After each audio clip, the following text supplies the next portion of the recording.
brownie too. Brownie too. Well, we ain't really having a mukbang.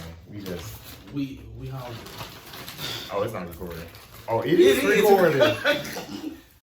1, 2, 1, 2, 3, 4. Bestfrenz. Oh. Hi, you guys. Hola, ¿cómo estás? I said, hola, ¿cómo estás?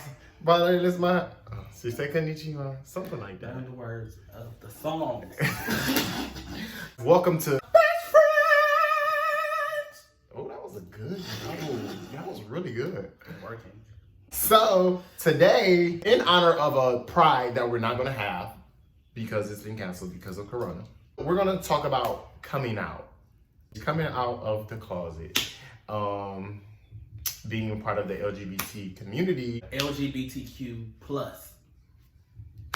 all of that. Being a part of that community, yes, I am. I do identify as a gay man. Are you gay, man? Are you bisexual? Honey, I ain't had coochie since coochie had me. I mean, I ate it once, but that was experiment. We just wanted to talk to you guys about our journeys when we had to come out, on maybe we struggled, maybe we didn't, you know what I'm saying? So we just wanted to enlighten you on, you know, some things that might come up. You go back and forth with yourself, like, are they gonna look at me differently? Am I gonna look at myself differently? Now am I more susceptible to grabbing all these diseases? So many things. And then you have people who are bisexual or fluid, whatever, who think like, maybe if I say that I mess with one gender, would the other gender not accept me? So here we go. Let's get into it. Around my 23rd birthday, I was home for the weekend. I woke up and I heard my mother just totally like dogging me. Because me and my mother, you know, me and my mother have this little real iffy relationship. Yeah. So I said something to her and she was like, talk about you. She was like, I'm too ashamed of you to talk to you or to talk to my friends at all or whatever. So I said, oh, okay. So I packed my stuff up and I went back to school. She texted me like, you haven't talked to me since I said I was ashamed of you, but it hurts me to find out that the son that I've always wanted became to be something that I can't accept. And basically, don't bring your gay ass friend, come get your shit out of my house. I was a little frustrated because I had a friend he came to visit. I got another text message. I can't believe that you chose a lifestyle that you know how they died, and I can't accept. So she tried to scare you. Yeah. The first thing, those people in that generation, they go straight to AIDS. It was huge back then. You know what I'm saying? It was huge. But it's a brand new day, ladies and gentlemen. It is. A brand new day. It is not the death sentence it used to be. I instantly became numb. It was about to be, again, I said it was about to be my 23rd birthday. So fast forward to the weekend, I go get my stuff. I was so quick to get my stuff, I ended up leaving my dorm room keys and didn't realize until I got back to Akron. I had to drive back to Cleveland. She threw my keys in the trash. So I had to get them out of the trash. And so then I did not speak to her. You dug through the trash? I drank, was a little tipsy. Hell, I was drunk. Everything just hit me. Oh, my father didn't want me, so now my mother don't want me. The only person who was there for me, So I beat somebody up, and then I punched some holes in the walls. Then I just walked out the house, walked out the dorm, and I was in my socks. That was the day that I wanted to commit suicide. I was getting ready to jump in front of that bus. I did not care. At that time, like, I didn't have no reason to live. And I literally heard something say, don't do it. And I'm looking around like, no, I'm about to do this. Don't do it. And so I was stuck. So I sat on the bench and I'm just sitting there and I'm boo-hooing. And I'm like, why? Why? Why? Why? Why can't I do it?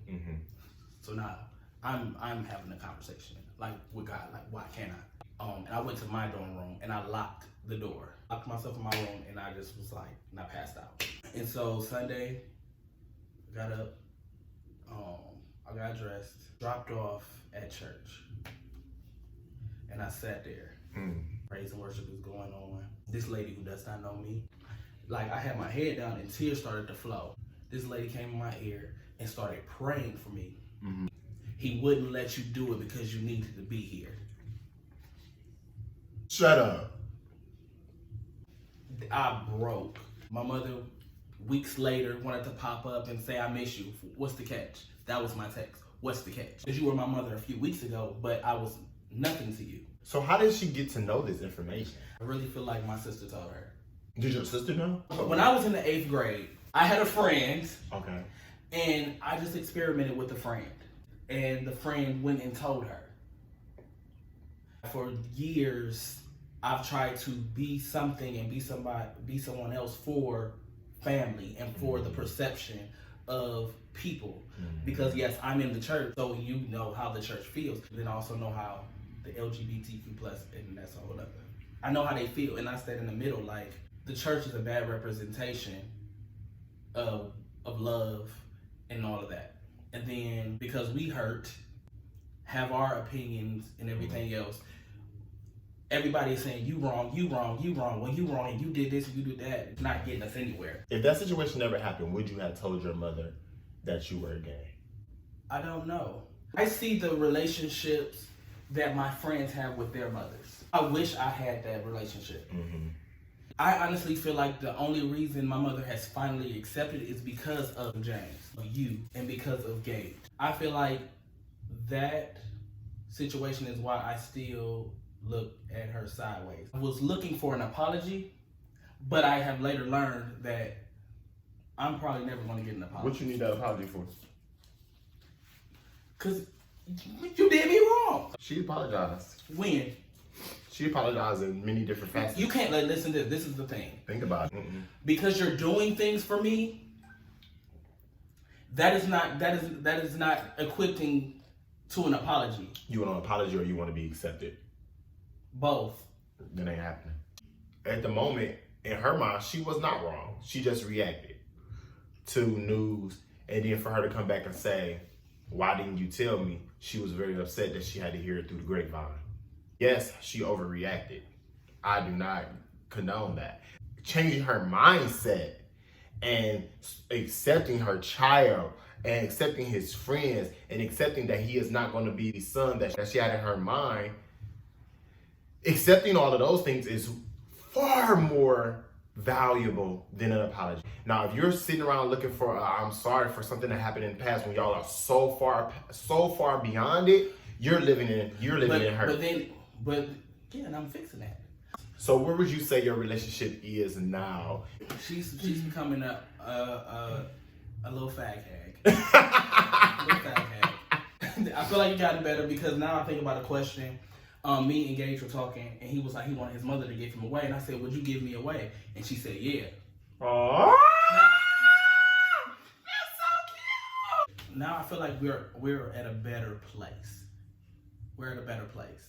Talk to me in another month. We might be at a greater place. And if you don't have a best friend like mine, you'll never have one. Till next time, like, share, subscribe. Bye. Best friends!